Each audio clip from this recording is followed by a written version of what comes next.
Hi, and welcome to the cognitive dissonance theory of Leon Fessinger. Here's where we're going. Dissonance, discord between behavior and belief. Health conscious smokers dealing with dissonance. Reducing dissonance between attitudes and actions. A classic experiment. Would I lie for $1? 3 state of the art revisions, the cause and effect of dissonance. Theory into practice, persuasion through dissonance. Critique, dissonance over dissonance. Dissonance, discord between behavior and belief. Cognitive dissonance is the distressing mental state caused by inconsistency between a person's two beliefs or a belief and an action.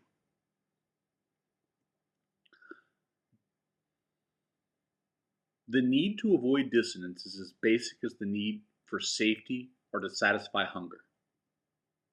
It's the aversive drive that goads us to be consistent. Health conscious smokers dealing with dissonance. 100 million Americans grappled with two incompatible cognitions. Smoking is dangerous to my health.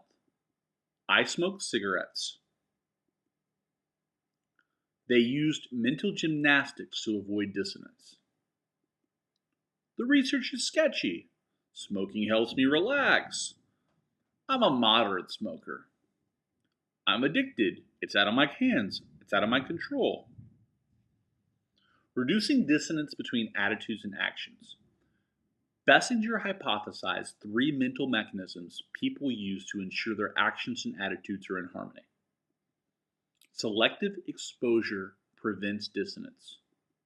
Post-decision dissonance creates a need for reassurance. Minimal justification for action induces a shift in attitude. Hypothesis 1. Selective exposure prevents dissonance. Selective exposure is the tendency to avoid information that would create cognitive dissonance because it is incompatible with current beliefs. The research supports this hypothesis, but the strength of tendency was relatively small. Hypothesis 2. Post-decision dissonance creates a need for reassurance.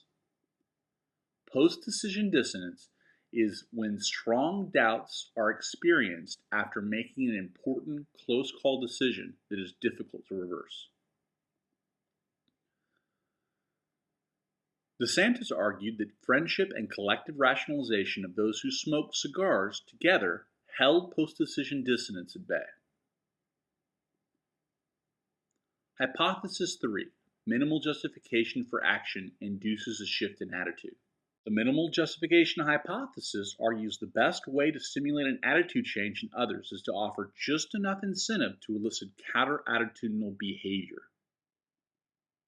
So instead of attitude leading to behavior change, behavior leads to attitude change. Compliance is public conformity to another's expectation without necessarily having a private conviction that matches the behavior. For example, in the movie Thank You for Smoking, the Marlboro Man is given a gift in return for silence, but he remains antagonistic to his former employers. A classic experiment. Would I lie for $1? Counter-attitudinal advocacy is publicly urging others to believe or do something that is opposed to what the advocate actually believes. In Fessinger and Carlsmith's experiments, people change their attitudes towards the task so that it would be in line with their behavior. Some students were asked to lie for $1, while others were asked to lie for 20. Students who lied for 20 admitted the task was dull and experienced little or no tension between the action and the attitude. Students who lied for $1 claimed the task was more enjoyable and had to create another justification. The process model of cognitive dissonance suggests attitude and behavior inconsistency leads to dissonance created, leads to attitude change, and thus dissonance is reduced. 3 state-of-the-art revisions, the cause and effect of dissonance. Self-consistency, the rationalizing animal. Aronson concluded the issue with psychological inconsistency. The amount of dissonance a person can experience is directly proportional to the effect he or she has invested in the behavior.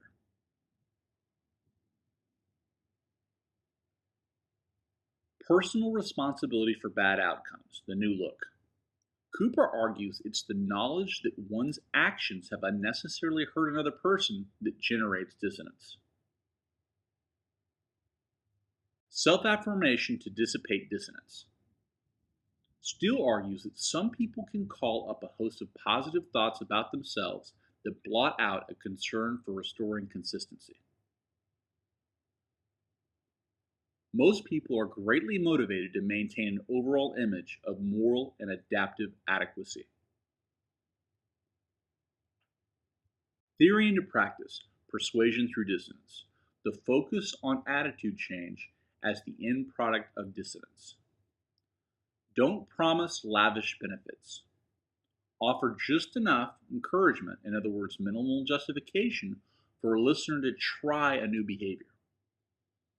Try to get the subject to count the cost of doing what he or she wants and to grasp the potential downside of that behavior for others. Critique, dissonance over dissonance. Cognitive dissonance has achieved name recognition within popular culture. There's no way to prove this theory wrong. Fessinger never specified a reliable way to detect degrees of dissonance. Devine developed the dissonant thermometer, a hypothetical, reliable gauge of dissonance a person feels as a result of inconsistency. Bim developed self-perception theory. It's the claim that we determine our attitudes the same way that outside observers do, by observing our behavior. This was an alternative to cognitive dissonance theory. So where did we go? We discussed dissonance, the discord between behavior and belief, health-conscious smokers dealing with dissonance, reducing dissonance between attitudes and actions, a classic experiment, would I lie for $1, 3 state-of-the-art revisions, the cause and effect of dissonance, theory into practice, persuasion through dissonance, and the critique, dissonance over dissonance.